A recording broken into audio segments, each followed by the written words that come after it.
ఇప్పుడు ఈ పాంపాండ్ వల్ల వాటర్ కూడా ఇప్పుడు తోటకు ఒకటేసారి పోతాయి అనమాట. ఇప్పుడు 3 hours పెట్టాలంటే మనం 3 hours పెట్టి బంద్ చేసుకోవచ్చు.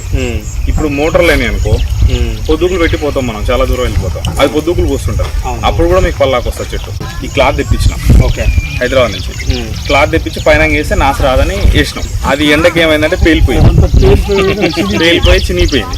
ఇంకా వద్దులే అనేసి వదిలేసినాం. ఆ మోటార్ కింద ఉండేది, కింద ఉంటే నాసు వస్తుంది. దానికి ఏం చేసిన అంటే ఒక డ్రమ్ తీసుకొచ్చి ఆ మోటార్ పెట్టి ఆ నీళ్ళు ఎప్పుడు కిందికి పోతే అది అప్పుడు పోయి మళ్ళీ నీళ్ళు వచ్చినప్పుడు పైకి వస్తుంది. అది మీడియంలో ఉంటుంది కాబట్టి కింద నాసు రాదు. కానీ అట్లా ప్లాన్ చేస్తాం. చేసుకునే దాన్ని బట్టి టైం టు టైం ఏం చేసినా నీకు రూపాయి వస్తుంది. నేను ఇప్పుడు టైం దాటిపోయిన తర్వాత నువ్వు ₹1,00,000 పెట్టి నేను జాబ్ తెచ్చేస్తాను అది అంటే కాదు. బోరోకాలు తెచ్చేస్తా, IMT తెచ్చేస్తా, పెద్ద కంపెనీ అది. IMT బోరోకాలు అయితే కాదు. నువ్వు టయానికి అది పావు కేజీ చేసినా ఆ టయానికి వేసి సరిపోతుంది. సార్ మీరు మంది ఇచ్చేసారు, మీరు మంది ఇచ్చినాక మేము వేసిన చెట్టుకి వేసిన తర్వాత నేను ఎట్లయినా అంత కాస్ట్ మంది వేసినా ఈ పొద్దుకు నీళ్ళు పెట్టినాం కదా, ఇంకో 2 రోజులు నీళ్ళు పెట్టినాం కదా, నువ్వు నీళ్ళు పెడితే అది పని చేసినట్టు నీకు రాదు, రిజల్ట్ ఆయనకు రాదు. పెట్టుబడి పెట్టినా కొద్దీ నీకు రిజల్ట్ వస్తుంది. ఆ పెట్టుబడి పెట్టినా కానీ నువ్వు చూసుకోకుండా మాత్రం ఇది పోతుంది, అది పోతుంది.